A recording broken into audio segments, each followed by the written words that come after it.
initiatrice su activité bi su ko defee mu présenté ñu participants yi présenté ñu objectif rencontre bi ginnaaw loolu dinañ jox manager de la fédération Pencum Ndakaaru di doomu askan wi di doomu Yoff muy def fàttali ci li nga xam ne mooy projet protection bi Pencum Ndakaaru ànd ak Thial fan di ko doxal suñu paree ci ñooñu dinañ jox kàddu gi kilifa yi nga xam ne ñooy partenaires techniques yi maanaam CDPE comité départemental de protection de l'enfant ñu jox seen kàddu et Pencum Ndakaaru nga xam ne fédération la PCA bi xëy na waroon na fi nekk mais ngaala mi mooy vice président Pencum Ndakaaru dina jël kàddu aussi sànni ci ginnaaw loolu autorités yi jox leen kàddu gi chef coutumier yi jox leen seen kàddu jox maire kàddu jox préfet bi nga xam ne mooy président CDPE bi di kilifa gi mu tëj su ginnaaw loolu nag ñu dem def xewlu yi yeewi ñi ñuy yeewi waaye ginnaaw ñu yeewi nit ñi nag am na ñi nga xam ne ñoo bokk ci CCPE bi ñooñu di leen fi des ñu continuer defal leen seen formation tey ak suba léegi nag bëgg na nag autorités yi laata ñuy jël kàddu chef coutumier yi maire ak sous préfet laata ñuy jël kàddu gi ñu daal di installer membre CCPE bu commune de Yoff ñooñu nga xam ne dañuy yëndoog ñoom fi tey et suba aussi ñu ñëw yëndoog ñoom pour am tàggat bi ñuy def ak ñoom pour ñu xool ni ñuy doxalee mbir mi donc mbir mi noonu lañ fas yéene mu tëddee donc ginnaaw loolu kon boog dañuy jël kàddu gi. maa ngi nuyu képp ku fi teew ci salle bi di jiital ci nuyoo bi monsieur le maire di nuyu officielu Pencum Ndakaaru yu fi teew yëpp ñi nga xam ni ñoo waral bis bi di nuyu bépp entité ak bépp kilifa bu mën a teew ci salle bi sa tur ak sa sant di la jox sa wàccuwaay dañuy tàmbalee peut-être rek di wax ni xaw nañu miin jataay yu mel nii ci Pencum Ndakaaru muy jataay yu nga xam ni toujours day ëmb solo su rëy toujours day am njeexital ci population bi moo tax ñun aussi la sous-préfecture autorité administrative yi ñu doon dañuy sawar ci ñëw ci jataay yu mel nii mën nañu bañ a guddal ci ubbite bi dañuy jéem a rek respecter chronogramme bi wéyal waxtaan wi di ñaan ñu dugg ci ak bismillahir rahmanir rahim génn ci ak alhamdulillahi rabbil alamin donc monsieur le ak santam di jiital ci nuyoo bi le sous-préfet bi nga xam ne tey moo présidé jataay bi di nuyu autorités yi xam ne ñoo fi toog yëpp di nuyu donc le jaraaf Seyni Gueye bi xam ne donc moo ñëw toog fii di nuyu participants yi xam ne donc ñoo ñëw yëpp tey fekk ci mbir mi nga xam ne tey lu am solo la mooy donc li ñuy installé fii tey muy loo xam ne tey mu ngi jëm ci ñu wax ni protection de l'enfant muy la nga xam ne ñun ñëpp ku ci nekk war nga ci gaas sa tànk tubéy comme ni ñuy wax ba xale yooyu am donc nu ñu leen mën a protéger bu baax a baax donc lu ñuy félicité ñi nga xam ne donc ñoo am initiative bi di félicité donc waa association Jàmmalaay di félicité donc Pencum Ndakaaru di félicité ñi nga xam ne ñoom ñoo leen jàppale ba nga xam ne lu am solo lii tey ñu ngi koy installé fii ci commune bi donc di leen wax ne rek maire bi day nekk en phase avec yéen parce que lu mel nii tey bu ñu koy def ci ab commune donc maire bi mu ngeen koy defal donc bu ñu amee ay partenaires yoo xam ne tey ñëw nañ di def lu mel ni mu am solo donc ñun waa maire dañuy applaudir rek des 2 mai pour wax leen ne incha allah lépp luñ ci mën lépp luñ mën a taxaw wala lépp loo xam ne yaakaar ngeen ko mu war a jóge ci commune bi ñëw ci yéen nous sommes prêts dañ leen déglu accompagner leen travailler ci yéen ba nga xam ne tey loolu lépp dina mucc ayib donc di wax ne rek donc ñu ngi demander comme ni ñu ko waxee di ñaanal ñi fi nekk ñëpp ñu mën a commencer yi ci bismillahi rahmaani rahim te mu nekk ci alhamdulillahi rabbil alamin ñu ngi tàmbali suñu kàddu di jox nuyoo bi gën a tedd kii di sous-préfet kii di maire bu Yoff kii di jaraaf Seyni pour tout ce qui est autorité coutumière bu fi teew di ko jox waa CDPE di ko jox aussi yéen ñi nga xam ne yéen a ñëw ànd ak ñun ci liggéey bi nekk participant à cette rencontre dañu war a jàll ci présenter ñi nga xam ne ñoom ñoo participer ci rencontre bi waaye pour que présentation boobu gën a mën a leer ci bopp ñi fi toog ak ñi nga xam ne ñoo nekk di ñu suivre dama bëggoon rek wax leen lan moo jur jotaay bi nekk nii li ñu war a installer tey mooy le comité communal pour la protection de l'enfant ñun nag ci Pencum Ndakaaru def nañ ko ci yeneen zones yi nga xam ne ñoom ñoo seq Pencum Ndakaaru pour rappel Ouakam Yoff Cambérène Guédiawaye Dalifort Sébikotane ñoom ñoo seq pencum Ndakaaru mu nekk 6 associations à l'échelle de Dakar ñu am environ près de 4000 et quelques enfants parrainés gox yooyu nag installé nañ ba pare le comité communal waaye bu ngeen seetloo ci dëkk yi ma lim ni ñu bindoo ak ni Yoff bindoo dafa xaw am lu leen wutale moo tax bu loolu amee ma ñaanoon sama collègue yi ma nekkal ci fédération pencum Ndakaaru ne leen ngeen may ma rek ma waxtaan ak waa dëkk bi waa CA bi d'abord ñu seet Yoff ni mu tëddee nan lañ fexe ba nga xamante ne parce que buñ ko installé n'importe comment dañu nar a indil ay jafe-jafe rek maire bi te comme que suñu rôle mooy dafa nekk ci action développement local may leen ñu rek ñu waxtaan suñu biir dinañu trouver une solution boo xam ne bu ñu ko déroulé rek dana nekk njëriñu ñëpp ñoom ñu nangul ma ko donc foofu maa ngi jël nuyoo bi gën tedd di ko teg ci loxo Issa ak Karamakosi ñi nga xam ne ñoom ñoo ne ci administration fédérale bi ñu tegal ba ci sama collègue yooyu ñu xam ne loolu jàppale na ma bu baax nangul nañ ma loolu ñu jël un peu moins de 2 ans ma ñëw waxtaan ko fii ak waa dëkk bi ñoom Jaraaf Seen ngi nii toog waa Fra Yoff a ngi nii toog ñoom ñëpp dañu doon gunge ci rencontre yooyu ah Fatou délégué de quartier yi ñuy ànd di dugg ci biir dëkk bi pencoo penc ñu fay dem di waxtaan ak ñoom ñi nga xam ne mënuñu leen woon jot ñu waxtaan ak ñoom plusieurs séances ba mbir mi leer ba ñu wax leen kan moo war a mën a bokk sax pour mu refléter bu baax li nga xam ne moo ñu tax jóg ñoom it ñu nangul ñu ko au niveau des quartiers moo tax aussi ñu ngi leen di sant ñu ngi leen di gërëm loolu ñu doon def nag à la base moo dem a dem ba tey ñu toll nag war a installer le comité communal donc am na yeneen localité technique bi ñuy faral di employer mooy le top down c'est-à-dire dafay jóge ci kaw ñu wàccee ko mu jëm ci suuf léeg-léeg ña fay nekk danañu am profil bi mais dafa am fu muy sooxe c'est la notion de représentativité ña fay nekk ñëpp war nañu am profil pour toog fa mais représentativité bi mooy des alors que soo jaaree par méthode bi ñuy wax bottom up mu jóge ci suuf jëm ci kaw ñi ngay luppe bu dee dina am du bari Yoff village la woon traditionnel avec 7 quartiers traditionnels am yeneen quartiers traditionnels yu ci dolleeku mais léegi Yoff c'est une commune de plein exercice mu nekk ay quartiers yoo xam ne yi dafa bees ak quartiers yu fi yàgg yu fi ne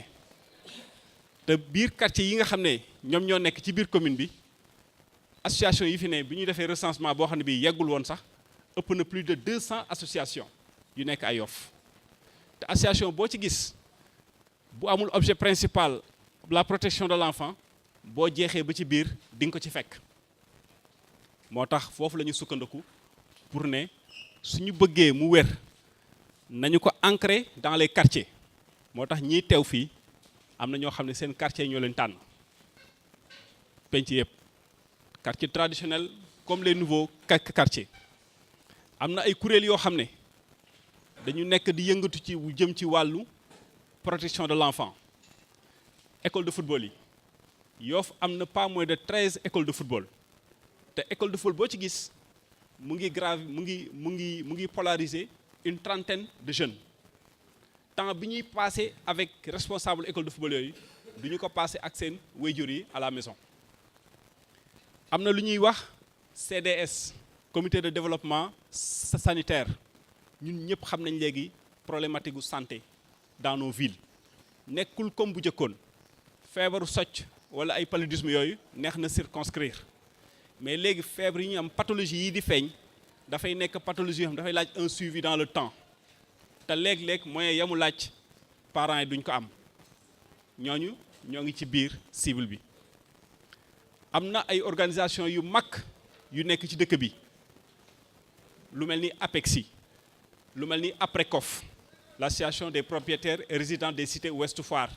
loolu dafa nekk ay réalités yoo xam ne soo bëggee mbir mi efficace da nga leen di jox seen cër prolongement wu administration dans les quartiers mooy les délégués de quartier délégués de quartier yi yàlla def na fii à Yoff ñoom dañu ko yombalal parce que dañu am association bu dynamique Pape Abdounar Ndoye jiite ko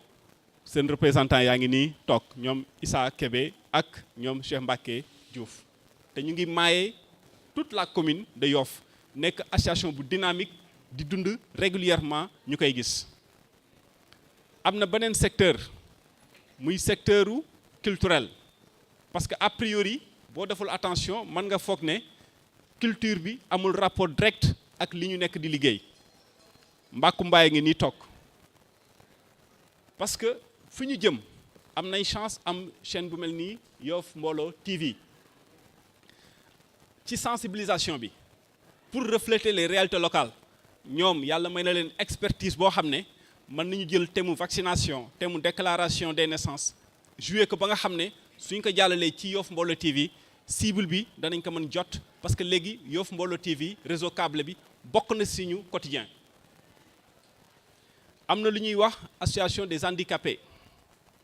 ñoom dañu nekk une réalité du ñu ñuy yërëm ce sont des citoyens à part entière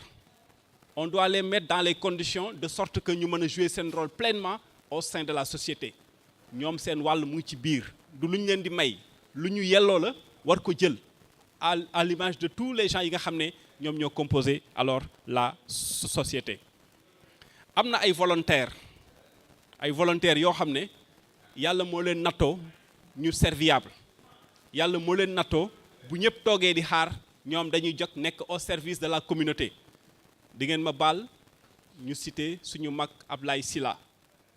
mu ngi rendre service bu immense à la communauté yoffoise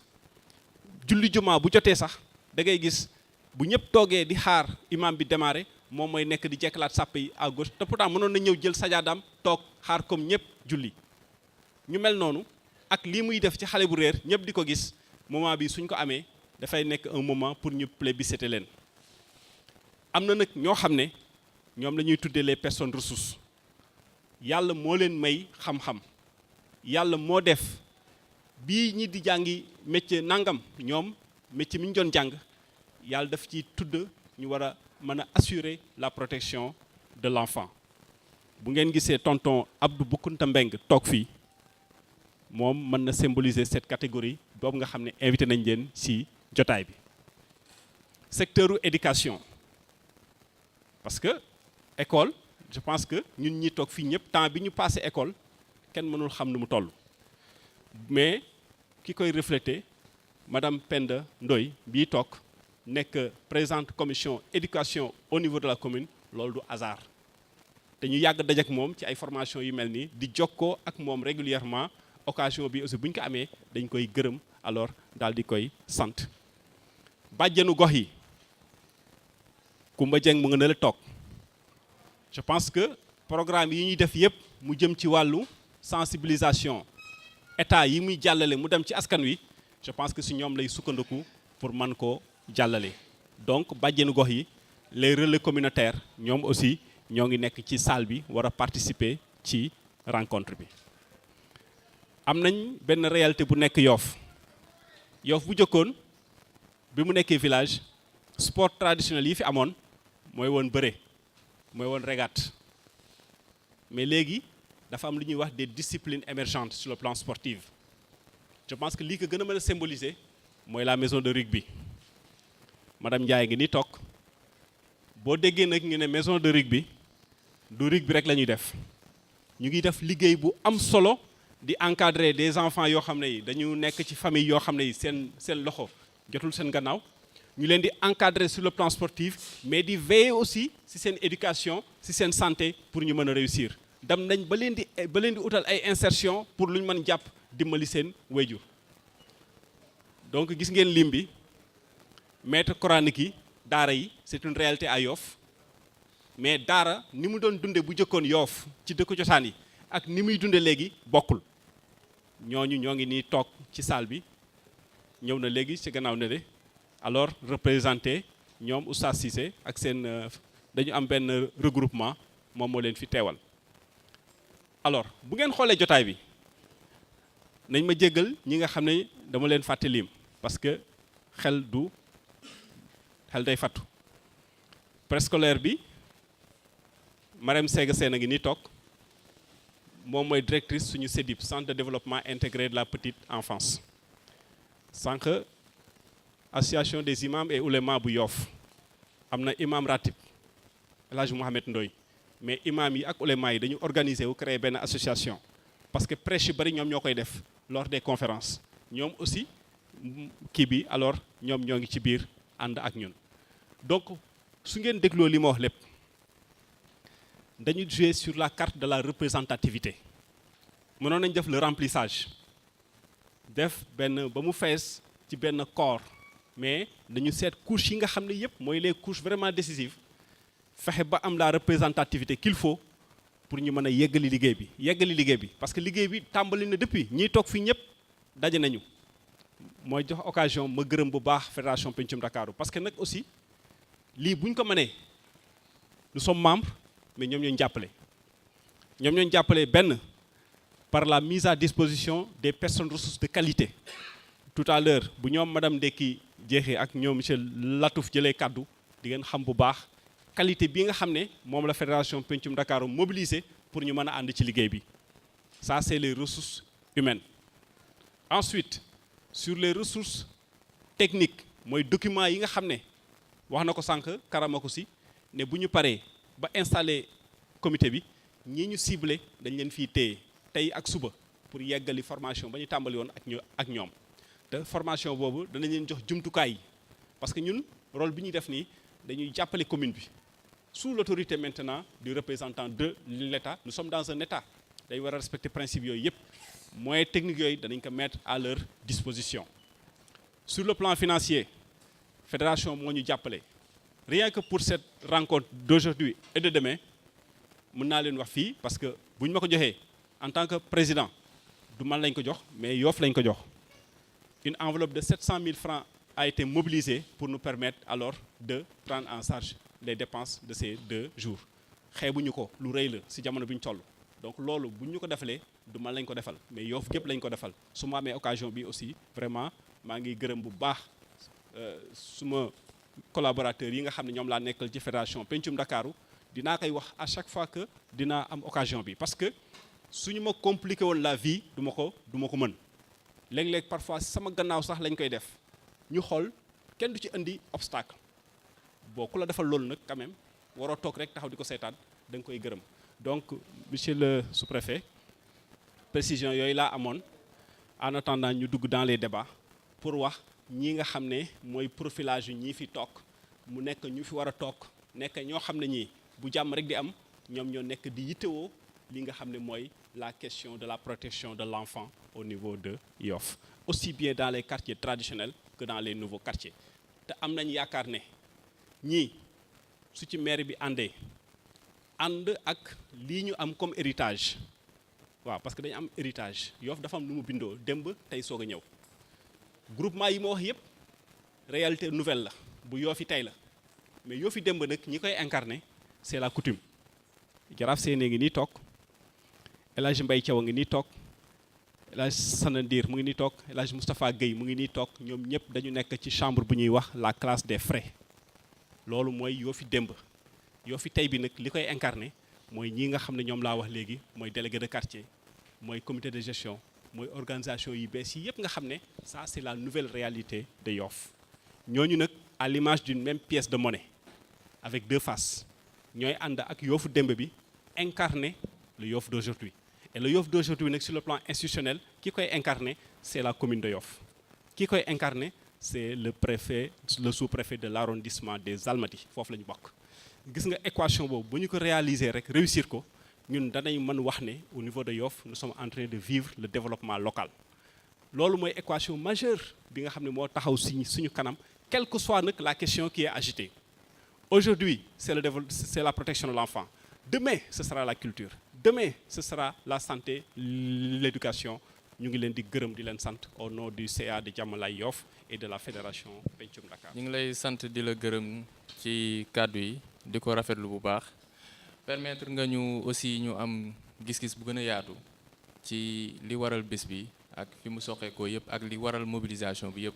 yaakaar naa ni permettre na képp ku fi toog ci salle bi nga gën a am compréhension ci objectifu bis bi léegi nag dama xamul par rapport ak libale bi jénn fuñ ci toll kan mooy ak seen sant di leen di gërëm ci teewaay bi di jéggalu ci yéex a tàmbali bi parce que activité bi nu mel dañuy faral saa yu ñu koy def ci yenn zone yi autorité tant que ñëwul du ñu mën a tàmbali waaye aussi daan nañu seetlu bu yenn kilifa aada yi ak kilifa gox-goxaan yooyu bu ñu teewul du ñu mën a tàmbali loolu moo taxoon rek ñu doon bëgg xaar kilifa yi li nga xam ne ñoo war a jëmmal li ñuy def ni ñu teew loolu moo tax retard bi mu am loolu ñu ngi ciy jéggalu bu baax a baax ndax bi ñu ñëwee ci salle bi am na ñu fekk ñoo xam ne ñun ñi nga xam ne ñoo war a ngànk mbir mi ñoom fi lañu leen fekk ci salle bi te loolu am na lu muy wane fii nga xam ne loolu lañu ma sas ci bés bi tey mu nekk pour partager ak yéen weccoonte ak yéen ci wàllu protection de l'enfant lan la ci fédération Pencum Ndakaaru di def ci at mi ñu nekk nii tey te mu toll ci fukkeelu weer ci fukki weer ak ñaar yi nga xam ne mooy suñu atu année ñun suñu année fiscale parce que ñun bu ñuy liggéey suñu année fiscale mu ngi commencé 1er juillet ba 30 juin donc suñu budget bi nga xam ne moom la ñuy déroulé ñaari weer ak ay fan moo ñu ci dese loolu la muy wane mooy wane ñu ngi ci jeexitalu déroulé ay activités yoo xam ne tàmbali woon na depuis juillet waaye damay ñëw ci contexte bi tuuti rek ngeen baal ma rappeler tuuti contexte bi parce que bari na ñu nekk ci salle bi ñoo xam ne xàmmee nañu leen ci wuyoo ci ndaje yu demee nii te daawul wuyoo ne Pencum Ndakaaru daan wuyoo beneen tur lii association jàmmalaay projet jàmmalaay bi nekkoon école 2 te monsieur Diagne yoroon ko mu nekkoon ci loxo Amadou Gueye Samb moo màgg ba booloo ak yeneen association yi nekk Dakar tudd léegi fédération Pencum Ndakaaru donc Pencum Ndakaaru du lu bees Pencum Ndakaaru depuis 85 86 la woon ba mu nekkee projet école loolu nag dafa di ne ki ñuy liggéeyal muy Child Fund te bu njëkk ba mu tuddoon CCF moom moo tudd léegi Child Fund boobu moo ne dama bëgg au lieu may dem gox bu nekk ma dafa liggéey ak benn nit na waa ña ma fay liggéeyal ñëpp boole seen doole may wax ak kenn ngir ngeen gën a mën a am moyen yu ngeen di intervenir seen am man gën a mën a yokku waaye aussi seen liggéey gën a mën a organiser waaye bu ngeen nekkee ci benn gox benn région ku nekk di def ci côtéem te la ngeen di def ku nekk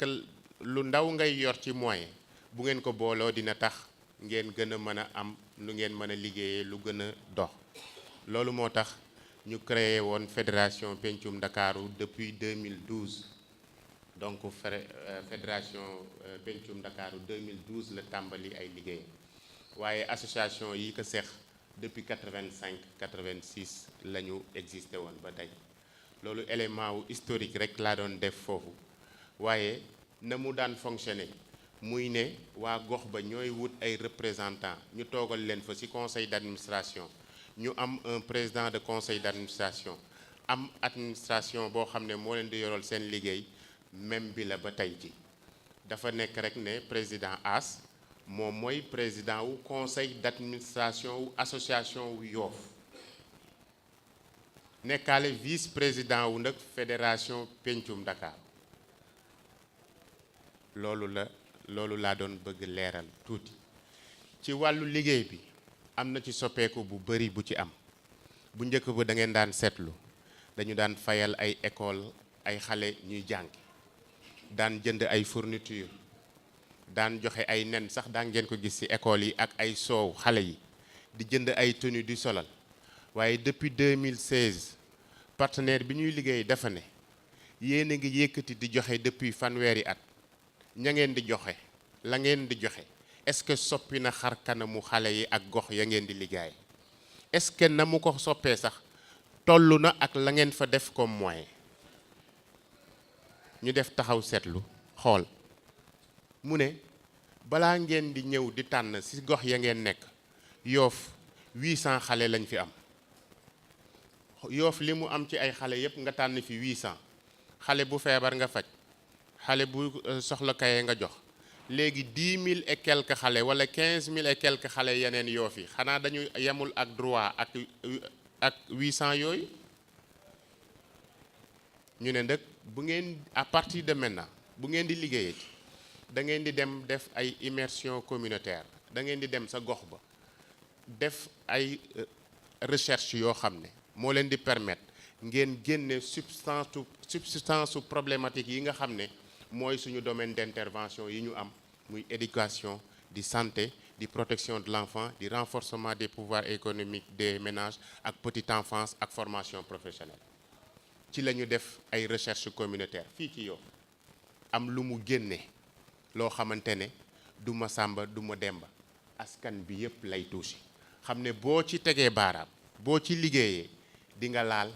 ña nga xam ne ñoo nekk ci gox ba yépp. loolu moo tax depuis 2016 2017 ñu arrêté lépp luy service direct di def ay service de développement, activité de développement, muy ay service pour la communauté. moo tax tey bu ñu demee ci école yi ngeen di gis ñuy tànn xale ya gën a faible ci classe CM1 CM2 yi, ñun ñuy fay ay répétiteurs. xale bi seetuñu ndax bokk na projet wala bokkul projet, na bokk rek c'est 20 wala 25 ya gën a faible sa kii classe ba, ñun ñuy fay koo xam ne moo koy jàngal. bu boobaa bu xale boobu amee niveau dabaale ñeneen ñi nga xam ne ñoom ñoo am niveau, bu boobaa Yoff gépp jàng Yoff bi yépp mooy daal di développer. loolu moo tax ba ngeen seetluwee école de Jàmmalaay ñaari at yi ci gannaaw toilette ya fa nekkoon moo fa nekkoon man mii ba ma fay jaar daanaka, te toilette yi dem na ba am nu mu meloon, ñu daal leen tabaxal ay toilettes yu bees mu jariñ xale Yoff yépp yi nga xam ne ñooy jàngale Jàmmalaay. tey jii école yi nekk Yoff amu ci benn école publique boo xamante ne amul matériel de reprographie bu ñu jënd jox la ko ak ay cartouche d'encre ak ay carton rame de papier pour que xale yi bu ñuy def cours ñi nga xam ne mënuñoo jëndal seen bopp livre ak ay support ñu defar support yi ñëpp am ci. école yi yëpp daj na leen ba ren touché nañu sax école franco-arabe. defe naa école bi nekk terminus 34 bi fële rek moo ñu dese ci Yoff, mais muy école aéroport école 1 ba école 6 école Kenjiro yëpp jox nañ leen matériel de reprographie boo xamante ne noonu la ñuy liggéeyee ci wàllu éducation. waaye nag dafa am beneen lu bees loo xam ne dafa ñëwaat aussi ci doxalin bi. dañoo seetlu ne malgré la ñuy jàppale xale yi yëpp dafa am élément bu am solo boo nga xamante ne ñu ngi ko bàyyi woon à côté, muy wàllu ak yelleefu xale. protection de l'enfant bi dafa sooxe woon si la nag Child Fund ne faw nag ngeen liggéey bu baax ci wàllu protection de l'enfant. moo tax ñetti at yi yëpp ñu doon def benn projet bu tudd projet de promotion et de renforcement des mécanismes communautaires de protection de l'enfant et de santé. projet boobu nag tey ren jii rek Child Fund def nañu budget bi ma leen jox 35% yëpp na ngeen ko dugal ci protection de l'enfant. parce que protection de l'enfant am na solo boo xamante ne bu ngeen adressé bu baax question wu protection yi, xam bu baax lan mooy protection de l'enfant, régler problématique de protection de l'enfant, c'est sûr que développement bi ngeen di xaar ci comme ci biir askan bi dina am. loolu moo tax ren suñu projet protection bi ci wàllu xaalis dem na ba yegg 59 millions de francs yoo nga xam ne ñu ngi koy def fii ci région de Dakar à travers les 4 départements. ndax ñun dañuy liggéey ci 4 départements wu Dakar yépp. boo demee département Rufisque ñu nga nekk Sébikotane, boo nekkee département wu Guédiawaye 5 communes yu Guédiawaye yëpp ñu nga fay liggéey boo ñëwee département de Pikine ñu ngi nekk Dalifort nga ñëw département de Dakar ñu nekk ci ñetti communes en même temps muy Yoff Ouakam ak Cambérène communes yi ñuy liggéeyal yëpp nag yàlla dafa def ñëpp am nañu comité communal de protection de l'enfant Yoff bu ngeen ko seetloo ci contexte bi ko président doon wax sànq Diène mu ne depuis 2 ans processus bi mu ngi doon dem contexte Yoff nag moo bindee noonu moo taxoon ñu bëggoon bàyyi ko moom selon les réalités locales ñu xool ban structure communautaire de protection de l'enfant boo xam ne day nekk nag alignement stratégique par exemple mënuñoo créer lu génn ci la stratégie nationale de la protection de l'enfant loolu moo tax ñun bu ñuy liggéey dañuy am ñaari principe yu ñuy wax très souvent dañuy def alignement stratégique am def alignement institutionnel dañuy seet aussi yenn kuréel yi nga xam ne ñoo war a porter suñu activités yi ñu aligné woo ak ñoom ànd ak ñoom ngir mën a réussir li nga xam ne moom la ñuy nekk di liggéey ci wàllu boobu aussi ren yàlla def na pencum Ndakaaru dafa bokk ci yeneen partenaires yoo xam ne Child Fund dafay liggéey ak ñoom am na ci juróom am na ci ñu nekk Thiès ñu nekk Mbour ñu nekk Diourbel ñu nekk Ziguinchor am na sax ñaar ñu ci yokk ñu nekk Kolda ñun daaw bi ñu liggéeyee ci wàllu protection de l'enfant ba ñu gis benn projet boo xam ne dañ ci bëggoon a soumettre ay suñu proposal maanaam proposer pour ñu financer ñu ci am na projet bu ñuy woowe Inspire ay acronyme la yoo xam ne juróom-ñaari acronyme la dañu ci soumettroon suñu ay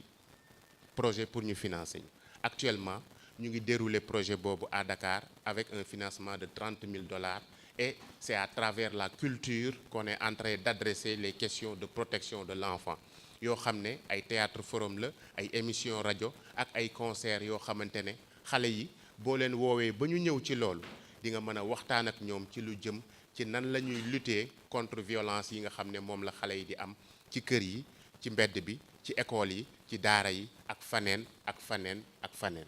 loolu mooy ci wàllu protection de l'enfant li nga xam ne mooy ci lu bees ci li ñu xam ne moom la ñuy liggéeyee tey waaye ci leneen la nga xam ne moom lañ doon def toujours parce que maa ngi gis ñu ne ma présenter projet de protection de l'enfant bu ma doon présenter projet protection bi dina jël temps te attention wu nit ñi ci objectifs principaux yi rek la ñu war a accentuer wu pour nit ñi xam projet boobu lan la ëmb ci ay activités principales yépp c'est des activités de sensibilisation et de formation lépp sensibilisation formation yoo xam ne li koy lal mooy mettre en place un dispositif communautaire de protection de l'enfant qui est aligné sur la stratégie nationale de protection de l'enfant muy ay CQPE mooy des comités de quartier pour la protection de l'enfant fii Yoff on en a installé 15 bu jógee ci communauté de quartier de protection de l'enfant yi nag day dem ci comité communal de protection de l'enfant mooy bi ñu indi fii tey am na nag beneen boo xamante ne nekkul structure en tant que tel mooy le comité de suivi boo xam ne dafay ŋànk arrondissement bi loolu aussi ñun maa ngi koy wax ci kanamu préfet waxoon naa ko ba ñuy installer bu Wakaam comité de suivi de protection de l'enfant bu arrondissement bi bu fekkee ne am ngeen lu ngeen bëgg dérouler comme activité pencum Ndakaaru pare na pour accompagner leen ci ni ñu xam noonu lañ ci mën ñu ngi itam di liggéey ak les CDPE parce que lii chaque commune bu amee dafa am boo xam ne mu ngi nekk au niveau département mooy le CDPE le comité départemental de protection de l'enfant xam ne le préfet moo koy présider loolu aussi ñu ngi liggéey ak CDPE yi nga xam ne ñoo nekk fii ci Dakar d'ailleurs le 2 prochain rek ñu ngi war a liggéey ak le CDPE de Dakar pour redynamiser le CDPE de Dakar parce que am na ci ay activités yoo xam ne bëgg nañ mu gën a yëngatu tuuti bien que ñu ngi liggéey ak CDPE bu Guédiawaye bu baax a baax CDPE Rufisque ñu ngi liggéey ak moom ak bu Pikine mais bu Dakar liggéey bi xawoon na am tuuti taxaw loolu moo tax ñu ngi préparer pour dem ak ñoom liggéeyaat ak ñoom pour que ñu def un maillage assez fort au niveau de la région de Dakar léegi daal loolu laa ci doon nekk di wax leen ne lii mooy nekk le 7e CCPE qu'on va mettre en place officiellement dans la région de Dakar parce que Guédiawaye mettre nañ fa en place ñaar ñoo mettre en place le CCPE de Sam Notaire ak bu Wakhinane Nimzatt boo demee bu Dalifort wax naa ne ñoo ko mettre en place bu Cambérène ñoo ko mettre en place bu Sébikotane ñun ñoo aidé à la mise en place ñun ñoo aidé aussi à la mise en place du CCPE de Ouakam donc bii mooy 7e bi nga xam ne moom la ñu war a mettre en place war a compléter aussi bu Golfe Sud bi nga xamante ne ñu ngi ko war a mettre en place fële si Guédiawaye donc ñun dañuy accompagner ay dynamique ci suñu liggéey loolu dafa jaral leeral aussi parce que tey commune bu ñu fay mettre en place le président du CCPE de Yoff c'est le maire d'office mais bu fekkee ne commune ba jëlul protection def ko priorité boo fa bëggee mettre en place CCPE du dem loolu moo tax ñu ngi gërëm di sant maire Yoff bi mu accepté mettre en place le comité communal de protection de l'enfant de Yoff pour mu mën a adresser les problèmes de protection de l'enfant fii ci Yoff bari na nag nit ñoo xamante ne boo leen di wax wàllu protection de l'enfant ñu lay wax yëfi tubaab yooyu loolu ngeen di wax noonu amul fii ak kii yeeg yooyu waaye man j'ai été témoin à Yoff d'une étude qu'on a eu à faire ci wàllu protection de l'enfant ay spécialistes enquête xale ci wàllu violation de ses droits fekke naa ko man maa ko fekk ci Yoff enquêteur bi xale bii mu doon enquête fii à Yoff il n'a pas pu terminer l'enquête tellement l'enfant était martyrisé était violenté chaque jour fii te ñun fii boo waxee ñu defee ne loolu xewul fii faneen rek lay xew lii ngeen di dégg muy xew ci yeneen zone yeeg yépp bu mu leen mu ngi xew fii parce que réalité du beneen dëkk benn réalité rek la ñun ñëpp bokk fi ñuy dëkk nañu jéem a xoolaat bu baax nan la ñuy jéem a organiser wu pour que xale yi bu moyen santé bi ak jàngale bi ak yar beeg yépp seen ax ak yelleef yi ñu mën cee taxaw ngir que ñu mën a créer le développement comme ni nga xam noonu lañ ko souhaité maa ngi leen di gërëm bi nga jot a rotal ak leeral yi ngi ciy jot a junj yëpp par ailleurs aussi ñu leen di féliciter ci travail bi ngeen di abattre au niveau de Pencum Ndakaaru depuis sa création comme ni nga ko waxee donc par rapport ak ordre protocolaire bi dañuy jox kàddu gi mbooloo mi maa ngi nuyu kenn ku nekk ci turam ak santam di jiital nuyoo kilifa yi nga xam ne ñoo fi toog di jaraaf Guèye di imam di chef de quartier yi di sous-préfet di ñi nga xam ne tey ñoo jàpp ci bis bi muy waa Pencum Dakar ànd ko waa association Jàmmalaay di nuyu sama naataango bee toog fële Raoul Latouf moom mi nga xam ne mooy point focal ONG au niveau du CDPE de Dakar vraiment di rafetlu jotaay bi bu baax a baax du guléet am na ku ko waxoon sànq ñun mën nañu commencer mais duñu yeggale mais bu ñu ànd ak Pencum Dakar ba léegi lu ñu commencer dañ koy yeggale surtout fekk ci population yoo xam ne yi dañu xarañ vraiment choix bi nga xam ne quartier yi nga xam ne moom ngeen choisir pour initier seen action yi ñu ngi rafetlu choix boobu bu baax a baax a baax muy ci biir Dakar parce que ñun département Dakar rek la ñu res muy Ouakam Cambérène ak Yoff liggéey bu rafet lañ ci liggéey dem nañ ba léegi dañ ko bëgg a yaatal parce que dégg ngeen ko sànq CDPE Dakar dafa xaw a sooxe ndax simplement amul ku ko jàppale mais ñoom nu ñuy def ak yéen noonu la ñu bëgg def CDPE jàppale ko bu baax a baax a baax parce que xam nañu importance bu kuréel googu bu may wax nag damay njëkk a wax lan mooy CDPE CDPE mooy comité départemental de protection de l'enfance maanaam wutewul dara ak bi nga xam ne moom la ñu installé léegi bi ñu installé léegi mu ngi tudd comité communal de protection de l'enfance bee dafa nekk ci kaw bi nekk ci suuf may rafetlu li président wax léegi ndax liggéey bi nii la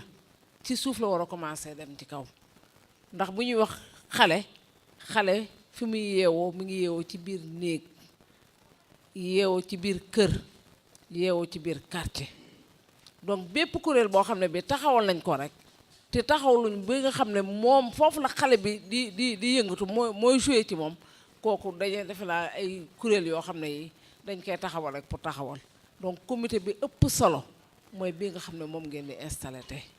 muy comité communal de protection de l'enfance bi ëpp solo nag mooy comité de quartier yi ndax mbir mi yëpp fa lay xewee lii Issa wax léegi problème yi xale yi di am ci biir quartier yi la ci biir kër yi la kër yaa ngi ci biir quartier yi donc bu dee yeggee communal rek quartier ba moo ko fa yeggal te am na noo xam ne ni da nga ko fay protéger ndax protection dafa am ñetti fànn dafa am prévention maanaam bi ëpp solo mooy aar xale fan lañ koy aaree ci biir kër ndax prévention bu amee rek xëy na yenn problème yi duñ ci àgg di protection aussi prise en charge si la bokk promotion mooy li ñuy wax sànq mooy sensibilisation yi nga xam ne moom lañ koy def pour gën a mën a aar xale donc muy kuréel yu am importance di rafetlu aussi li président wax sànq ci organisation sociale bi nga xam ne moo am fii ci Yoff ah ba tax na ni ñuy mettre en place ndax kii technicien day xalaatam rek mais bu ñëwee ci base bi fekk organisation sociale bu mel noonu am defe naa dafay gën a dëgëral mbir mi nga xam ne moom lañ fi fekk ndax xëy na buñ fi indi woon leneen du adapté wu li nga xam ne moom lañ fekk bu ko defee day sooxe rafetlu nañ bu baax a baax a baax organisation sociale bi nga xam ne moo am fii ci Yoff te keroog bi may formé membre comité bu yaatu bi defe naa loolu jot nañ ko ci seetlu man kay li des mooy ñun dinañ dellu si waat gën a jàngat loolu parce que lii am fii du fépp la am xaw naa si jàng tuuti au niveau de Cambérène mais ba tey organisation yi bokkul ndax vraiment dégg nañ bu baax li mu wax mais dinañ ko gën a renforcer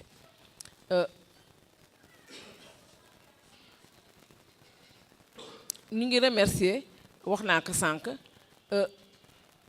liggéey préparatoire bi nga xam ne def nañ ko ba mën a taxawal lii tey ndax dafa am liggéey de base seetlu préparer terrain boo ko préparé wul rek tëb rek damay taxawal pour taxawal boo ko defee rek mën nga am jafe-jafe mais sentir nañ ni ci biir présentation liggéey bi rafet na trop dafa am préparation bu indi waral tey ñu mettre en place le comité ba koy installer mais une chose est de mettre en place de créer mais une chose aussi fonctionnement bi foofu lañ leen di gën a wooyee ndax kuréel boo ko taxawalee yooyu yaa koy jox contenu boo xam ne bi mooy tax sa réalisation feeñ moo tax nga mën a présenter suba bilan ti ñu bare ngi wax protection mettre en place ay comité mais bu xasee ba mettre en place comité yooyu dafa war a dox te njëriñu comité yooyu muy feeñee problème yi xale yi amoon au niveau de Yoff problème yu bare dina fi jóge donc tout ça c'est pour contribuer à la protection pour mën a jàpp ci intérêt supérieur de l'enfant lépp lu ñuy def rek ci intérêt xale bi la donc li ñuy def liggéey bi yëpp daal vraiment dafa war a jëm ci xale jàppale ko bu baax a baax ba jafe-jafe yi ngi xam ne moom la ñuy jànkonteel dina fi jóge di rafetlu li Issa wax sànq ndax lu bare dañuy topp xale yi bu ñuy jàngi école dañuy xool toujours ñi gën a ñi amul problème maanaam ñi nga xam ne ñooy joxe ay résultats yu baax ñoom la ñuy topp di leen wax jërëjëf noonu la di leen di encourager bàyyi en rade ñi nga xam ne dañu am ay jafe-jafe mais ñoom def ñu loolu dañoo seet ñi nga xam ne ñoo gën a am ay problème wutal leen ay répétiteurs di leen di renforcer vraiment c'est une expérience une initiative à saluer parce que tamit doo fekk nit ki amee jafe-jafe nga teg seet ki nga xam ne amul jafe-jafe nga topp kooku waaw góor di koy féliciter di koy encourager di koy def alors ki nga xam ne vraiment dafa am ay jafe-jafe ñu bàyyi ko foofu naan amul jom ak mënul dara ak ay kenn xamul te xamu leen li tax li ko tere évoluer kon nag vraiment ñu ngi rafetlu bu baax a baax bii mujjee nag mooy vraiment autorité yi monsieur le maire vraiment gis nañ taxawaay parce que monsieur le maire wax nañ ko sànq moom mooy président comité bi au niveau de cet arrondissement là donc moom mooy jël arrêté bi nga xam ne moo leen di installé arrêté communal bi nga xam ne mooy kii protection de l'enfance kon bu nangoo abrité cérémonie bu mel ni dafa naa ne ça veut tout dire ça veut dire que vraiment il est prêt à accompagner le CCPE de Dakar donc moom tamit li tax ñu fal ka mët na ko ndax njaboot gi ñooy magu ñu ëllëg. jëlaat kàddu gi di ko jox le PCA de Pencum Ndakaaru monsieur Latouf ñu ngi lay jox kàddu gi. ñëpp ci seen tur ak point seen focal. sant di gërëm waa Yoff encore monsieur le préfet xam nga Yoff ci wàllu aar xale ñoo ci jiitu xam nga ci duñ demee ci wàllu cosaan ak aada ci wàllu diine Yoff dafa am lu rëy lu muy représenté te aar xale diine moo ci jiitu diine moo jiitu ci aar xale te Yoff socle bi mooy diine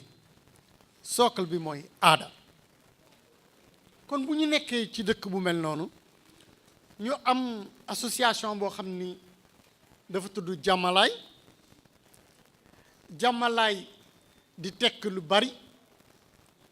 kon donc Yoff war lu mën a des ginnaaw beneen bi ci topp nag mooy suñu wax ci wàllu aar am association boo xam ni am na lu ëpp fanweeri at tey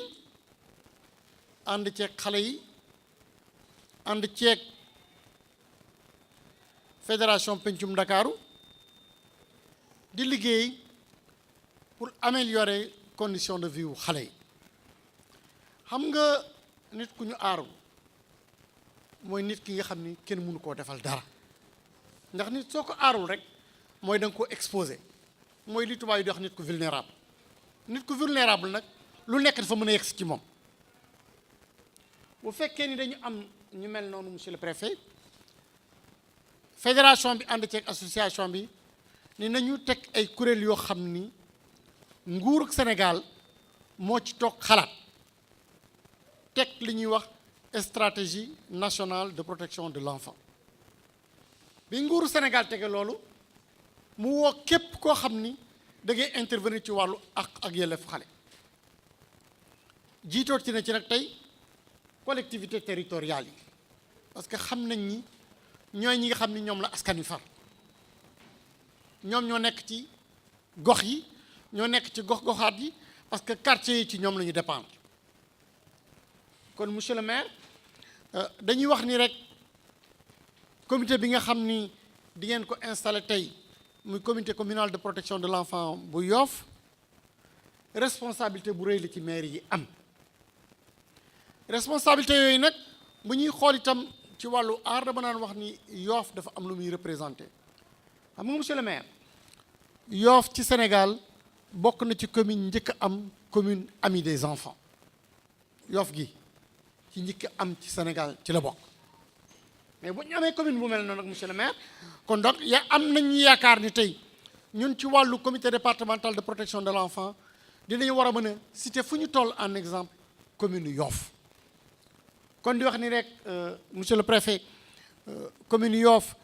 CDP Dakar am na yaakaar bu rëy ci ñoom ci accompagnement bi nga xam ni dinañ ko def CCPE bi pour CCPE bi nekk CCPE boo xam ni fu ñuy waxati ci Sénégal di ko citer en exemple ci wàllu àq ak yelleef xar yi maa ngi leen di gërëm di la sant jërëjëf. jafe-jafe yi du am waaye jafe-jafe yi amee il faut ñu ut si ay solution yu wax prise en charge donte nag Pencum Ndakaaru mi ngi liggéey lu bëri ci prise en charge ci l'école yi mi ngi koy wax fàttali prise en charge ci wàllu wërgu-yaram mutuelle de santé yi nga xam ne xale yëpp dugal na leen ci biir mutuelle de santé bi ak yeneen yi ñu def prise en charge sax forme yu bëri ñu ne nag CDS yooyu dañu war a bokk ba nga xam ne suñu amee cas bu ñu référé ci dispensaire ba bu fa demee fekk fa koo xam ne dafay représenté CCP bi moo tax ñu CDS yi il faut ñu am représentant ci comité boobu ñu ne tamit am na kilifa yi nga xam ne dañu nekk ci dëkk bi te am rôle bu important muy liggéey fii ci Yoff muy li ñuy wax les chefs coutumiers donc coutume bi ñu wax les fray ñoom aussi dañuy am représentant ci biir comité communal de protection de l'enfant waxee nañ tamit am na fi association bu ñuy wax jàmmalaay association jàmmalaay 1345 seen njëlbeen ñaari at ci ginnaaw ba léegi mi ngi liggéey ci mbir mi ñu ne kon comité bi moom war na faa mën a toog soo ko defee tamit suñu amee suñuy jafe-jafe tiis ko mu mun ko tiis ñu mel ni Pencum Dakar lu mun cee jàpp def ci ay moyens pour que mbir gi dox moo tax ñu ne association bi dafa am taxawaay bi mu war a taxaw ci biir comité boobu am na ay acteurs sectoriels ay acteurs individuels yoo xam ne aussi tamit ay association la ay groupement la yoo xam ne dafa am Yoff te dañuy nekk ak xale yu lu bëri lu mel ni école de football yi wax na ko fukki école de football ak ñett mi ngi wax sax ak 30 man damay siy gis ñoo xam ne li si nekk sax dina mat 50 100 xale yi ndaw la ñuy doon te ñi leen encadré amuñu formation bi souvent ci wàllu kaaraange droit de l'enfant ni ñuy yoree xale yi ni ñuy yoree xelu xale ni ñuy yoree xolu xale léeg-léeg duñu leen ko yoon ni ñuy tàggatee maître bi wala sëriñ daara bi nga xam ne jaar na daara xam ko ñu tàggat ko ñoom duñu am tàggat boobu ñu ne ñooñu aussi war nañ cee bokk su ko defee aussi ñu mun leen ñu mun a fekkee mbir yi ñu ne tamit am na ay association ay élèves ak ay étudiants ñoom dafa am rôle bu bëri li ñuy joué ay élèves lañu woon ay ñoo nekk ak xale yi donc jeunes yooyu nekk ci amicale des élèves et étudiants war nañ am représentant fii ci Yoff wax nañ aussi relais communautaire yi ak bàjjenu gox yi ñëpp nangu nañ léegi ne bàjjenu gox yi ak relais yi am na rôle bu am solo bu ñuy joué ci nekkunu xale yi ci fànn yëpp nag li ci gën a fës sax mooy li jëm ci wàllu wërgu-yaram waaye ci kër yi ci yeex yaay yi ci waxtaan ak ci dalal xel yi ci yéegal information yi ci alerter autorités yi ñi ngi def liggéey bu am solo ñu ne ñooñu aussi il faut ñu am ay représentants ci biir comité de quartier boobu comité communal de protection de l'enfant ñu ne am nañ fi ñuy wax ay jeunes pères éducateurs mooy ay jeunes yi mën a wax ak ay xale yi mën a wax ak ay xale ñu tàggat leen préparer leen pour que ñoom ñu mën a représenter jeunes yi donc ñu ne pères éducateurs yooyu aussi war nañ am un représentant ci comité communal boobu ñu wax nañ ko sànq aussi dafa am relais bu important mooy relais culturel yi parce que message yu bëri ñoom ñoo koy jàllale surtout si wàllu théâtre si wàllu musique Yoff nag yàlla wërsëgal ñu am troupe boo xam ne day wër si yeneen quartier bi di sensibiliser si protection de l'enfant di ko def fii si Yoff ñu ne ko dina baax kuréel gu mel noonu ñu koy boole ba nga xam ne ëllëg suñuy def dara mu yombaloo su ñun moom itam ñu am tàggat ba nga xam ne suñu koy def ñu def ko ci anam yi nga xam ne mooy jëriñ askan wi jëriñ xale yi ñu di tamit am na fii Yoff association bu am solo dëgg-dëgg mi APEXI même pencum Dakar bu ñu ñëwee fii am jafe-jafe siège diir gu yàgg-yàgg ñoo abal pencum Ndakaaru siège pour association mu nekk fa ñu ne kon dina baax APEXI boobee mu am représentant ci comité communal bi ndax nag Yoff démb mi ngi fi waaye Yoff tey lu ci bëri mi ngi ci APEXI comme ni ko président di waxee te ñooñu aussi dañ leen soxla lu bëree bëri formation yu si ëpp daanaka lépp ñu ngi ko defee ci siège u APEXI kon ñooñu aussi dina baax ñu bokk ci mbir mi am na aussi les maîtres coraniques ñiy jàngale xale ci daara yi ñu am rôle bu am solo léeg-léeg sax mu am ay wax yoo xam ne day am incompréhension kii gisee nii kii gisee na leen yàlla def na sax at yi léegi gis-gis yaa ngi jege yaatoo vraiment léegi mi ngi am consensus si gis-gis te gis nañ fii ci nemmeeku diagnostic ñu def Yoff que ñoom seen association maîtres coraniques bi am nañ engagement bu dëgër jëm ci xale yi moo tax ñu ne aussi ñoom war na am représentant si comité communal de protection de l'enfant wax nañ aussi APDC c'est les agents porteurs de développement communautaire Yoff nag dañ ci am koo xam ne dafa particulier ci liggéey bi da ciy engagé yu trop ñu ngi koy wax sànq président mi ngi koy wax Ablaye Sylla rep donc moom it en tant que APDC nag su nekkee dañuy wax santé dañuy wax relais dañuy wax bàjjenu gox ni bàjjenu gox taxawee ci santé noonu la APDC yi taxawee ci développement communautaire bi nga xam ne madame Ndekki mi moo ko géré ci département de Dakar bi yëpp donc APDC yi dañ ci am solo mooy Abdoulaye Sylla boobu donc ñu war na mën a bokk ci mbir mi ñu ne tamit quartier yi nga xam ne demoon nañ fa teew fa defal leen formation sax ñooñu ñoo yore mbir mi point focal bi développement communautaire sànq mi koy wax ne liggéey ba ca quartier la ñoo ñoo ko yore ñu ne kon quartier yooyu kenn ku nekk quartier bu ci nekk di nga am ku lay représenté ci comité bi am na yenn bërëb sax dañuy wax naan dañuy tànn ñi garage yëpp ne dajale ñu tànn ku leen représenté mais bu ñu ci waxtaanee fii daal dañ ne nañ fexe ba quartier bu nekk soo ñëwee ci ndaje comité communal nga mun a dellu rendre compte sa comité de quartier donc moo tax ñu ne quartier bu nekk na ci am représentant fukk quartier ak juróom yi ñu dem ak quartier yi nga xam ne dañu wër lu mat juróomi quartier yoo xam ne aussi wax nañ ne aussi nañ fexe ñu ñëw bokk ci comité boobu. am na tam acteur boo xam ne dafa am solo waroon na fi nekk tey waaye nii weekend bi demee ak semaine bi demee moo tax ñëwuñu mooy xale yi seen bopp dana war a teew fii dañuy bokk ci comité communal yi ni ñu bokkee ci quartier yi donc dafa am représentant des enfants. am na fi nag ay Yoff li ñuy wax les enfants leaders 25 lan dañuy tànn seen biir ñu ñëw am fi représentant am na gox yoo xam dafa am conseil municipal des enfants dañu jël ay kii ci conseil municipal bi su amee kuréel gu mel noonu aussi ki leen représenté day bokk ci mbir mi. am na ñu am assemblée des enfants yooyu aussi dañu mën a bokk ci mbir mi. donc ñooñu ñu lim fii ñooy fanweer ak juróomi nit yi nga xam ne jàpp ne war na mën a nekk di daje di xalaat di tëral di doxal. liste laa yore ñàkkul nag ma am ñu ma tëb ñu feddali ma mais ñooñu ñoo xam ne dañu jàpp ne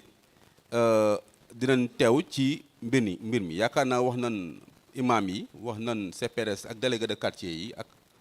ak comité de quartier yi kon yaakaar nañ ne ñooñu daal war na mën a teew ci mbir mi nekk ay membres du comité communal de protection de l'enfant. ñi leen représenté nag ñu ci ëpp ci ñoom daanaka ñëpp xam nañ leen. après dinañ fàttali ci tur yi bu ko defee ñooñee dañuy toog ñun fii bu ginnaaw mbir mi demee ba nit ñi bàyyi ñu fi ñu mën a toog waxtaan xool ni ñu doxee fekk ngoon ak ëllëg ci wàllu tàggat ci wàllu formation. dafa am benn kuréel bu mag bu ñuy wax APRECOF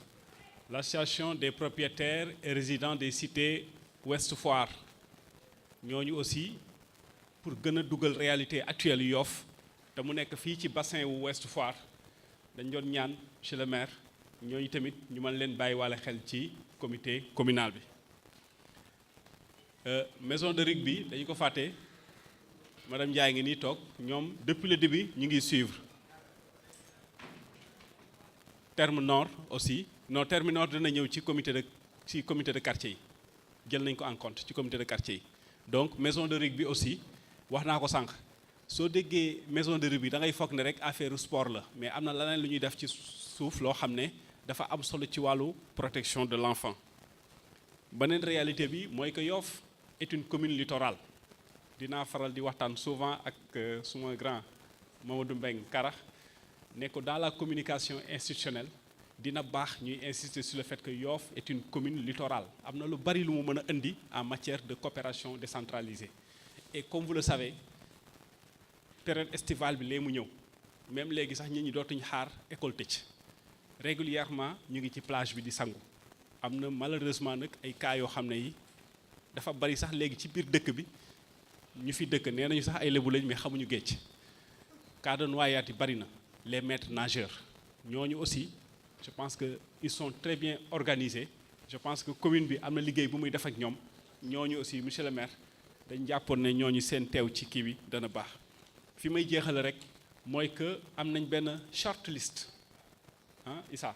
am na benn short list boo xam ne ay personnes ressources la yoo xam ne de qualité bariwuñu mën nañ am ba 3 ba 5 mën naa ki citer kenn mu ngi nii toog tonton Abdou Boukounta Mbeng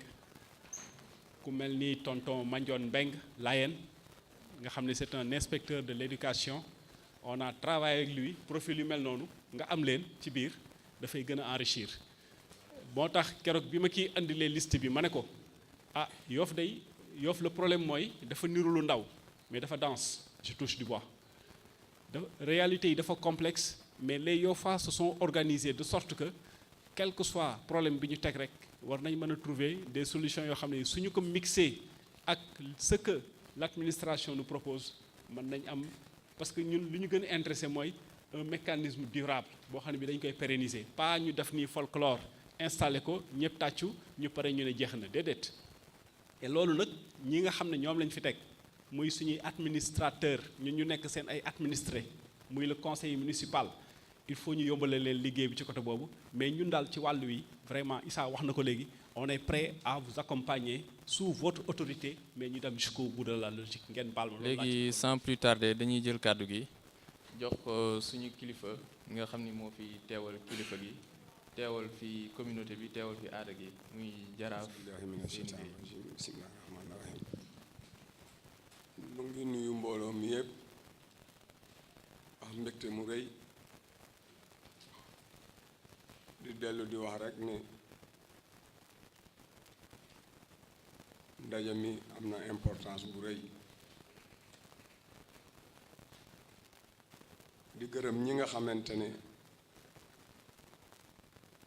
ñooy association bi nga xam ne mooy jàmmalaay mais ñamu àndal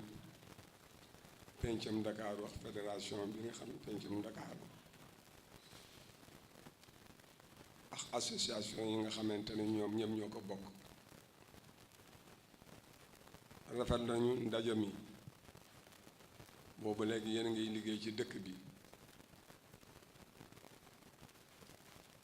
tey bi ngeen ci boolee la commune boole moo di yéen ngi delloo accès ci ñoom jox leen seen wàll parce que commune bi tamit la mairie dëkk bi li ñu yor waa dëkk bee leen ko jox kon lépp loo xam ne dafa yëngu dëkk bi bëgg ko loola ñoo ci war a jiitu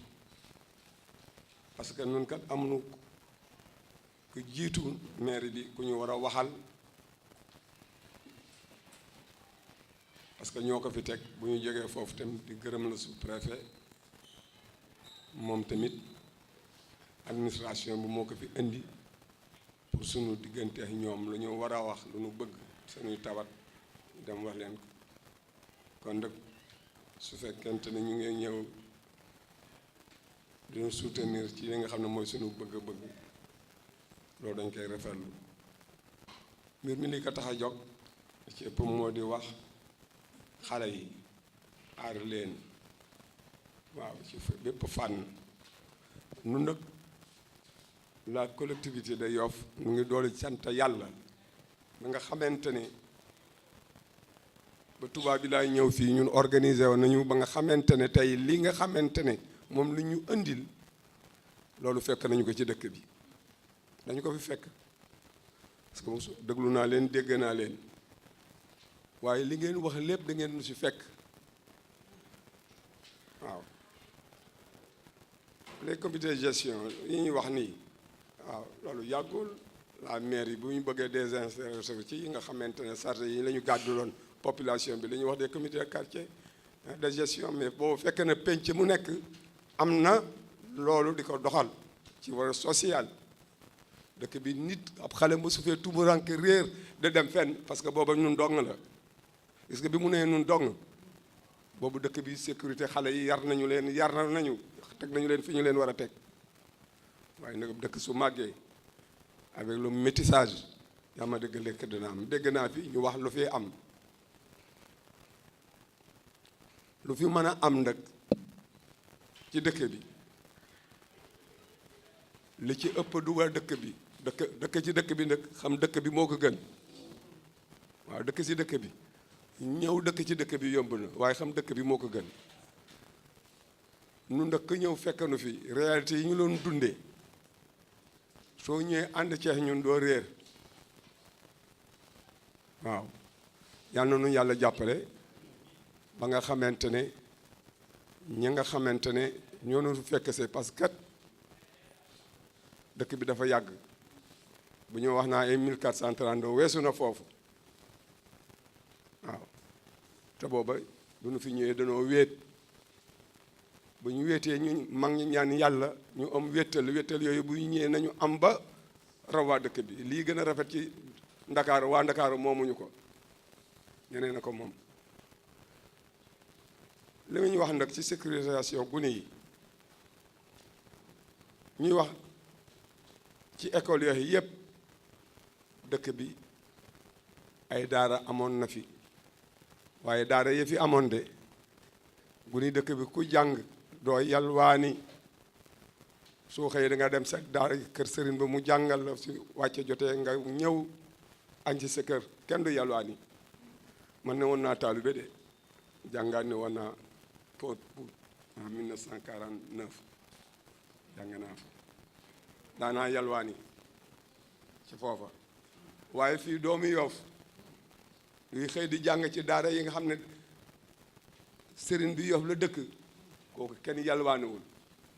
ñu xamal leen loolu ñii ñu gis ñu yalwaani ci mbedd yi su 4 heures jotee ñu topp carrière yi ñooñu dëkkuñu ci dëkk bi ay nit a leen jële feneen léegi sax xawma dans le Sénégal mais dans la sous-région waaw andi ay gune tuuti yaa ma dëgg sos leen ñoo nekk ci dëkk bi waxtu nekk ñu leen di gis waaw loolu du waa dëkk bi foog nuy wax de parce que dëgg bu ñu ñëwee duñu wax mel na nun lii nu ñoo waxal dafa nekk te nekkul réalité yi newul réalité yi waaw donc kon ci wàll woowu nunu góorgóorlu ñi nga xamante ne ñoo yori taalibe andi leen fii di leen jàngal ñu yar leen di leen jogloo waxtu ñu jàngal leen noonu kat bés ba jot ci penc mi la ñuy yendu bu ñu xëyee ba tëdd jot xale bu ñu for yaa ma dégg daañu la jël téye la dalal sa xel jox la nga lekk nga naan jël solo la yëre sanga la di lijjanti fan nga jóge ba yàlla def ay kuréel yoo xam ne dénk nañu leen loolu délégué de quartier yi ñu ngi def seen rôle bu baax waaw délégué de quartier ñu ngi def seen rôle bu baax waaw bàjjenu gor yi kii itam ñu ngi koy def waaye kat li ma leen di wax bu jukkoon fii nit ku réer fii amoon na fi soxna yoo xam ne ay mag ñoo xamante ne ku réer wala gan boo ñëwee dëkk bi ñoo waa ganoo yor la héberger la di def li war ci yow ba say mbokk ñëw fekk sa la booba communication yomb waaw donc kon yooyu yëpp dañu ci fekk nu ñu fekk nag nañu góorgóorlu ànd ak noonu li nga xam ne mooy suñuy réalité ñu ànd ci ay nun li may wax toujours nun ak cité nouvelle yi ñoo nu fekk c'est parce que ñoo ñaanoon loolu lépp loo xam ne ni ma koy waxee nañuy leen di dimbalee waa Yoff nañu leen koy dimbalee ñoo ci Yoff la ñu boole seen ku yokk ku sa boole sa bopp ci Yoff bokk nga ci Yoff bokk ci Yoff nag moo bëgg mooy dëkk Yoff li Yoff bañ nga bañ ka li Yoff bëgg nga bëgg ka waaw nu ngi leen di gërëm di leen sant kontaan nañu ci ndaje bi la commune waaw jàppaleen lu ngeen man dim seen loxo seen man-man ànd ak association bi nga xamante ne mooy jàmmalaay Yoff bokk ci yeneeni kuréel gis nañu partenaires yi ngeen àndal ni ngeen liggéey ak ñoom gërëm nañu leen sant nañu leen leenu wax dëgg ci baatab dëkk bi yëpp la ñu ko waxee waaw dëkk bi nañu góorgóorlu xale yi ñu yar leen ci leeru diine l'islam mag ñi moom la ñu laa def gis ngeen dëkk yi bi penc yi tasee dag leen moo wax naan baax penc yi dëkk bu nekk amoon na penc mu nekk amoon na organisation boo xamante ne ab xale ñamañul sax di daw di romb penc mi boobaa penc mi ñoo laa yar waaye léegi ak tubaab yi li nu andil kenn ñamañoo sax dóor sa doom boo yaree sa doom ñu ne am ña nekk fee ne yaa ngi dóor sa doom yaa ngi koy kii doom wax bu toll ci wax ngaa wax bu toll ci dóor nga dóor ko day am kon nag nu ngi leen di gërëm le sous-préfet di leen gërëm di leen sant yéen waa Pencum Ndakaaru association Jàmmalaay Omar Ngare nu ngi leen gërëm di leen sant vraiment kontaan nañu ci yéen waa dëkk bi kontaan nañu ci yéen yal na yàlla dolli sutura ñi nga xamante ne délégué ñu ci boole ñëpp ku nekk li nga fay jëlee de ko yóbbu ci kuréel gala tamp loolu bu amee dara du umpe. di waxaat juste rek ni sa teewaay fii tey si jataay bi dafa doon loo xam ne lu am solo la ndax jàpp nañ ni yéenay doon li yombalal mbir yi dañuy faral di wax ni ñun suñu liggéey li ko yombal dëgg ci arrondissement bi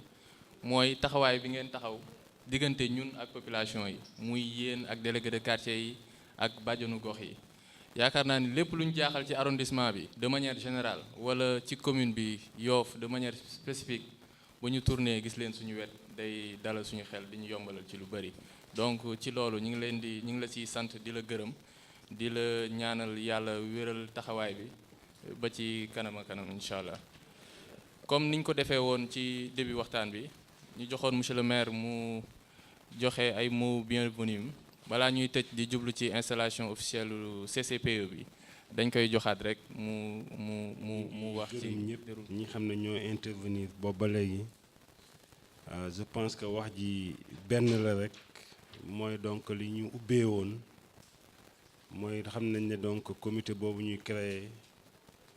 liggéey bu am solo moo leen di xaar je pense que li Jaraaf wax leer na léegi te ji dëkk bi macha allah ay xale ñu ngi fiy réer et tout mais ñu ngi leen di teg ci ay kër di leen toppatoo et tout mais loolu mën nañu wax ne c'est informel tey jii buñ ko formaliser ba nga xam ne tey jii siiwal nañ ko tamit ci dëkk bi ba xam ne dëkk bi siiw na fi tey jii kenn ku réer fële dina mën a wax ne kat mën naa dem seeti waa commission ba jébbal leen ka nga xam ne tey moom laa gis bu boobaa donc commission bi mooy def liggéey bi xam ne donc moo ci war ñun nag au niveau de la commune amoon nañ fi benn commission boo xam ne ñu ngi ko tuddee woon commission genre promotion de la femme de la petite enfance mu doon ci liggéey bu baax je pense que présidente bi sax maa ngi ko fi seen Ajaram Thiaw liggéey bu am solo boo xam ne tey dina ko ci mën a def bokkaat donc comité bi xam ne donc moom la ñu teg sur place li ma waxoon rek laay tëjewaat jàpp leen ne donc mel na ni li ngeen def nii maire yi ngeen ko defal parce que tey xale bu réer ci commune bi quel que soit alpha responsabilité donc maire yi mu ngi ci biir parce que tey ñun war nañ mën a toog jox di dox ba xale boobu ñu xam ne ñooy ay waajur ñu teg ko fa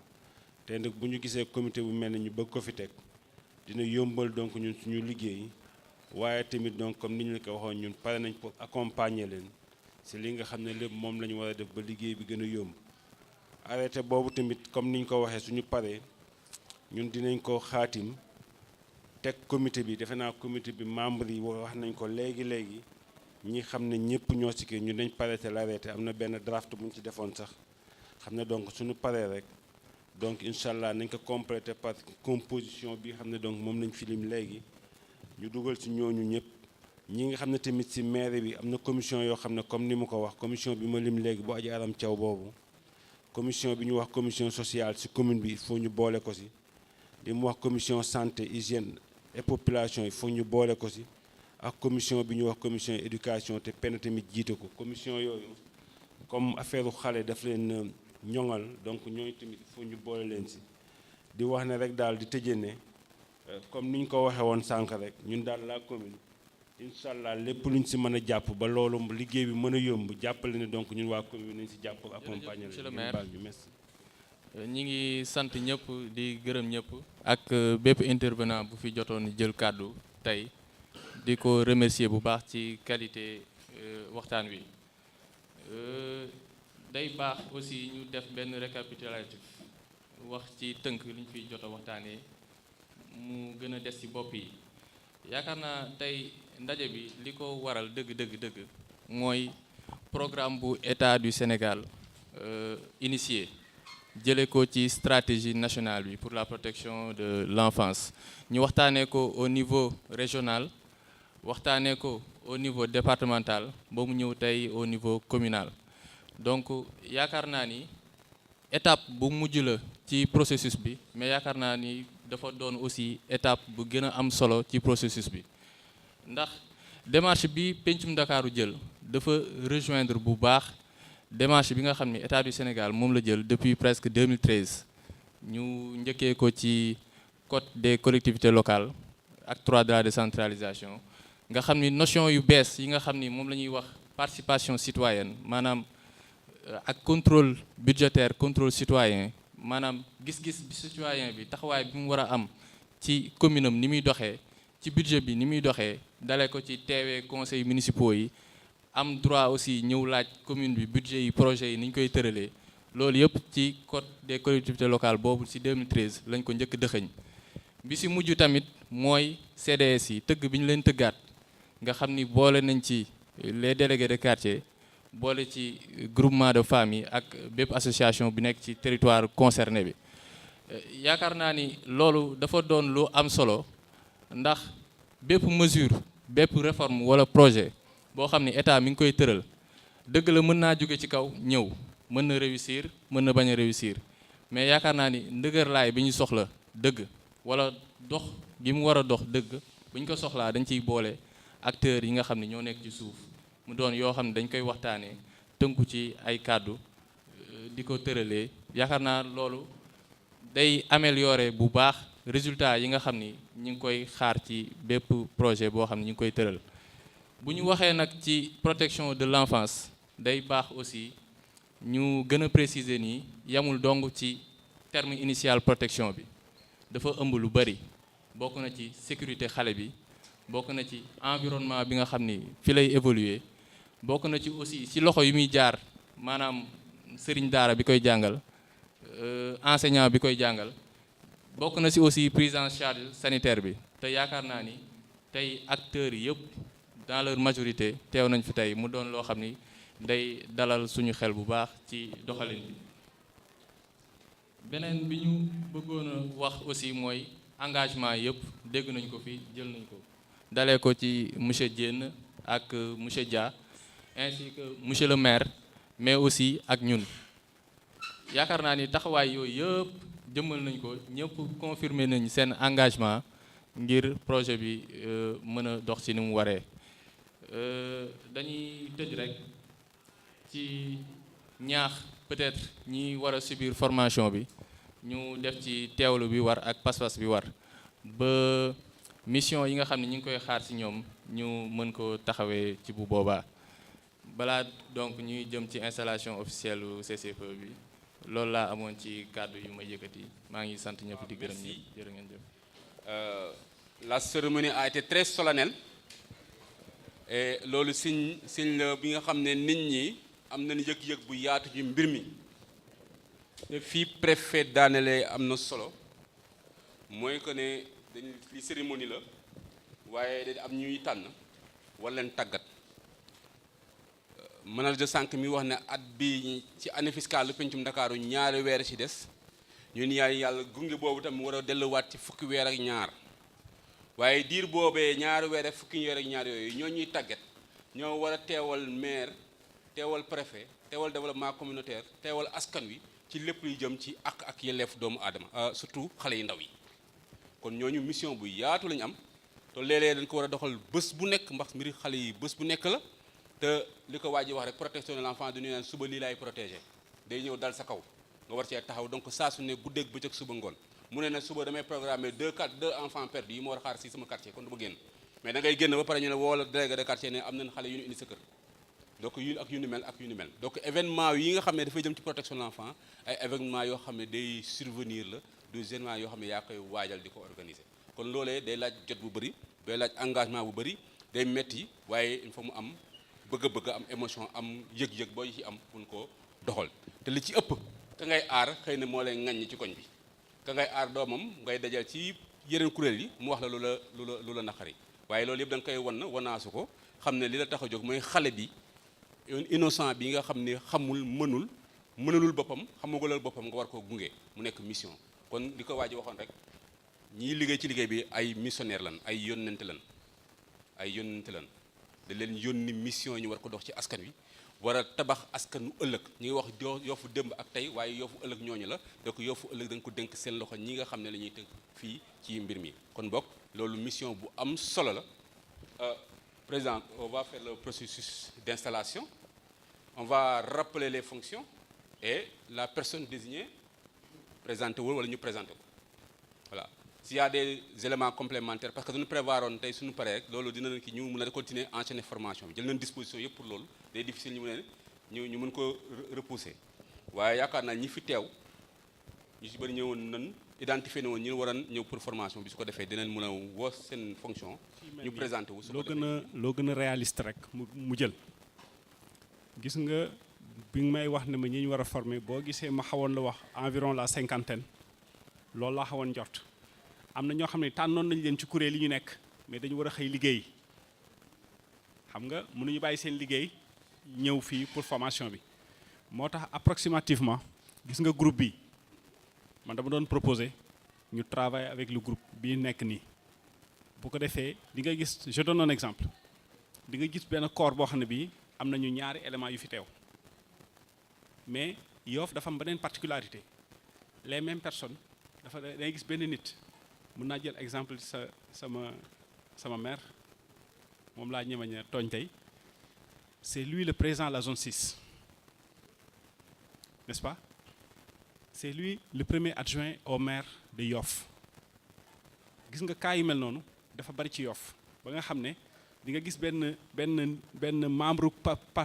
participant fekk yóbbaale na beneen casquette. moo tax dama doon ñaan vu que ñi ñëw nañu ba fii par réalisme ñu ñaan leen rek ñu yeggali journée bi après bu ñu defee la pause on a pris toutes les dispositions parce que ñi fi toog ñëpp lu mu néew am nañu 2 ba 3 casquettes yoo xam ne yi mën nañ ko assumer. moo tax pour bañ yenn kii léegi nag bu ñu paree liste boobu ñu joxe ñu jox ko administration municipale bi ñu